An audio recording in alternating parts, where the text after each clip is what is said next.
Hi friends, welcome back to your Anees kitchen. నేను మీ శ్రావణి. ఈరోజు ఈ వీడియోలో మీకు వేడి వేడిగా మిరియాల సాంబార్ మంచిగా ఘాటుగా గొంతుకు తగిలే విధంగా ఎలా ప్రిపేర్ చేయాలి చూపిస్తాను.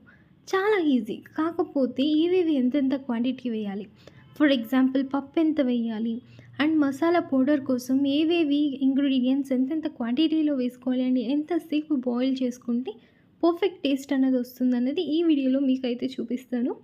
ఫీవరీగా ఉన్నా, లేదు అనుకుంటే కోల్డ్ కాఫ్ ఇలాంటి టైమ్స్లో కనుక మీరు, లేదు చల్లగుండే టైంలో కూడా ఇలా చేసుకొని వేడి వేడి ఇడ్లీకి తిన్నారనుకోండి, గొంతు ఘాటుగా తగులుతూ సూపర్ టేస్టీగా ఉంటుంది. 4 ఇడ్లీ తినేవాళ్ళు కూడా 6 లేదా 8 ఇడ్లీలు పెట్టుకొని మరీ తిని ప్లేట్ని ఇలా ఖాళీ చేసేస్తారనమాట. ఫుల్ వీడియో చూసి మీరు కూడా ఖచ్చితంగా ట్రై చేసేసేయండి, ఓకేనా. ఫస్ట్ అయితే కందిపప్పు, నేను ఇక్కడ 1/2 కప్ కందిపప్పు అయితే తీసుకున్నాను. మీకు గనక టైం ఉంటే ఒక 1/2 అవర్ పాటు నీళ్ళల్లో సోక్ చేసుకొని తీసుకోండి. లేదు అనుకున్నప్పుడు ఇలాగే కూడా యాడ్ చేసేసుకోండి. సోక్ చేసుకుంటే మంచి బెనిఫిట్స్ ఉంటాయి అంతే. అండ్ బిన్నె కూడా కుక్ అయిపోతుంది. మోస్ట్లీ ఈ మధ్య పప్పుని నానబెట్టడం లేదు కదా ఎవరు, కానీ టైం అయిపోతుందని ఇలా బిన్నె వేసేసుకుంటున్నాం. బట్ నానబెట్టుకొని తింటే మంచిదంటారు హెల్త్కి, సో ట్రై చేయండి.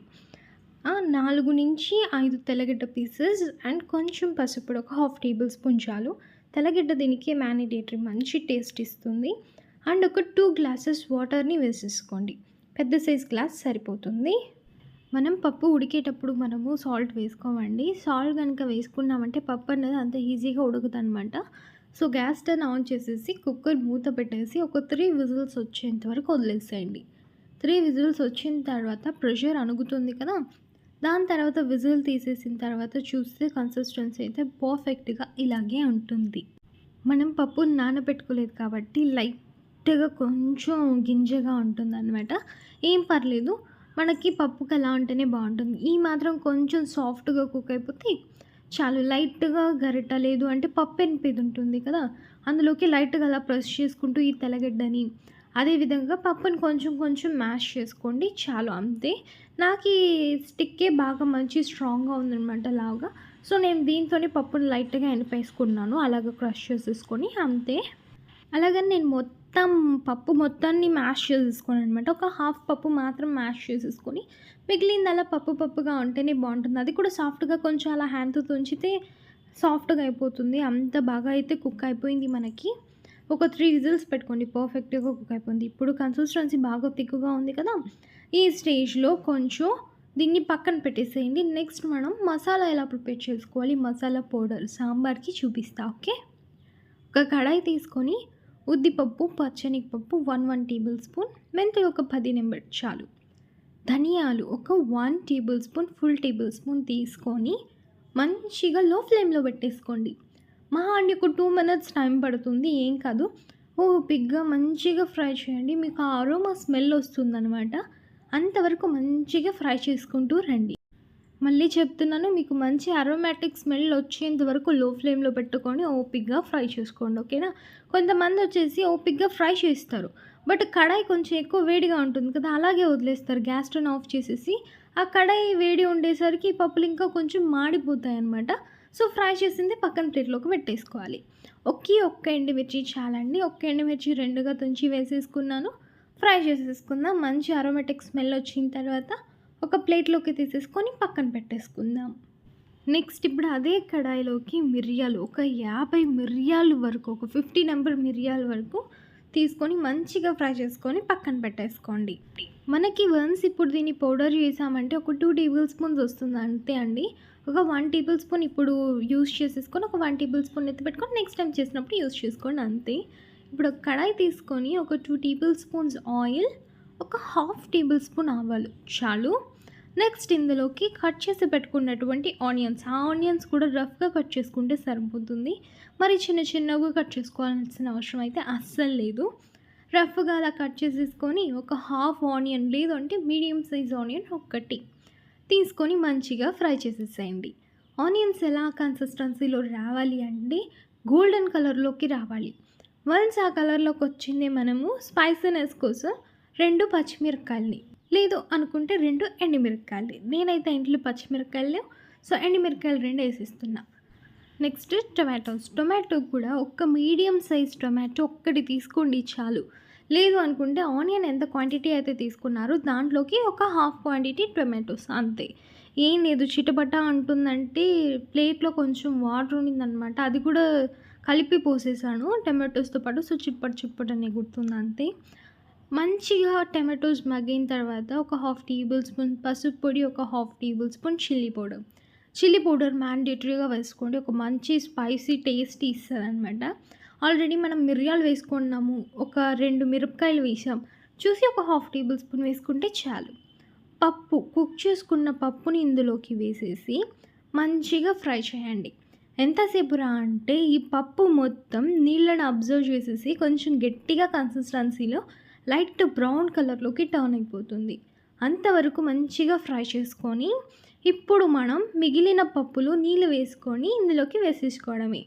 మీకు ఎంత జారుగా కావాలో అంత విధంగా నీళ్ళు వేసుకోవచ్చు. నేనైతే లైట్‌గా థిక్‌గా పెడుతున్నాను అంతే. సో, ఒక 2 కప్స్ వాటర్ అన్నది వేసేసుకుంటున్నాను. పప్పంతా ఈ వాటర్‌లోకి మిక్స్ అయ్యే విధంగా మొత్తాన్ని ఒకసారి మంచిగా మిక్స్ చేసేసుకుందాం. దీన్ని మీరిప్పుడు ఒక 10 నిమిషాల పాటు పక్కన అలా వదిలేసేసి, మహా అంటే ఒక 2 టైమ్స్ మధ్యలో ఒక 4 నిమిషాలకు, 5 నిమిషాలకు అలాగ ఒక 2 సార్లు మిక్స్ చేసేసేయండి చాలు. ఒక 10-15 నిమిషాల పాటు బాగా ఉడకనిచ్చామంటే మన సాంబార్ సూపర్ టేస్టీగా వస్తుందనమాట. ఈ లోపల ఇడ్లీ బ్యాటర్‌ని ప్రిపేర్ చేసేసుకుందాం. ఇడ్లీ పిండి తీసుకొని కొంచెం సోడా, సాల్ట్ వేసేసుకొని, వాటర్ వేసేసుకొని బాగా మిక్స్ చేసుకోవాలి. మీకు ఇడ్లీలు బాగా పొంగి అంటే బుడ్డగా వస్తాయి కదా! ఫ్లఫీగా రావాలి. ఈ స్టే పౌడర్స్ వేయకుండా నార్మల్‌గా ఎలా రావాలి అనుకుంటే కొంతమందికి చేస్తారు. పిండి అంతా యూట్యూబ్స్‌లో చూసి బాగా చేస్తారు. బట్ మీరు మిక్స్ చేసేటప్పుడు బాగా బీట్ చేసి మిక్స్ చేయాలండి. ఇడ్లీ వేయాలన్నప్పుడు. బాగా మీరు బీట్ చేసినప్పుడు ఏమవుతుందంటే చిన్ని చిన్ని బుడ్డల్లాగా ఫామ్ అవుతుంది కదా! సో, ఆ బబుల్స్ ఏం చేస్తాయంటే మీరు ఇడ్లీ వేసినప్పుడు కొంచెం కొంచెం ఫ్లఫీగా రావడానికి యూజ్ అవుతాయి అంతే. సో, నెక్స్ట్ టైం మీరు ఇడ్లీని ప్రిపేర్ చేస్తున్నప్పుడు అలాగ ఉప్పు, సోడా వేసి మిక్స్ చేసి వేసేయకుండా బాగా ఒక 5 నిమిషాలు లేదు ఒక 2 నిమిషాలు మంచిగా బీట్ చేసి బాగా మిక్స్ చేసేసి ఇలా ఫ్లఫీగా వచ్చిన తర్వాత నెక్స్ట్ మీరు పిండిని వేసుకోండి. ఓకేనా? ఐ మీన్ ఇడ్లీని వేసుకోండి. అప్పుడు మంచిగా కొంచెం బుడ్డగా వస్తాయి. ఇడ్లీ పిండిలో కొంచెం వాటర్ పెట్టేసుకొని ఒక 2-5 మినిట్స్ స్టీమ్ చేసేసుకొని, అంటే ఇదొచ్చేసి చిన్న చిన్న ఇడ్లీసే. కొంచెం చేతికి చిన్నగా వస్తాయన్నమాట ఇడ్లీస్. చిన్నదిగా తీసుకున్నాను. ముద్దుగా బావుంటుందని చెప్పేసి ఒక 10 నిమిషాలు పక్కన పెట్టేసామంటే ఇడ్లీ రెడీ అయిపోతుంది. మన సాంబార్ కూడా చూసారు కదా! 15 మినిట్స్ బాగా తెల్లనిచ్చిన తర్వాత, బాగా ఉడకనిచ్చిన తర్వాత ఇలా మంచిగా సూపర్ కన్సిస్టెన్సీలో వచ్చేసింది. ఇప్పుడు మనం బాగా రోల్ బాయిల్ అయ్యే స్టేజ్‌లో అంటే బురుగు సైడ్‌లో బాగా కట్టింది చూడండి.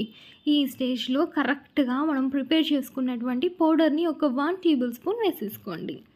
అండ్ ఇంట్లో పిల్లలుంటే చూసి వేసుకోండి. మిరియాలు కొంచెం ఎక్కువ వేస్తాం కాబట్టి వాళ్ళు స్పైసీనెస్ తింటారా ఏంటి అన్నది చూసుకొని ఘాటు తగ్గట్టుగా మీరు వేసుకోండి.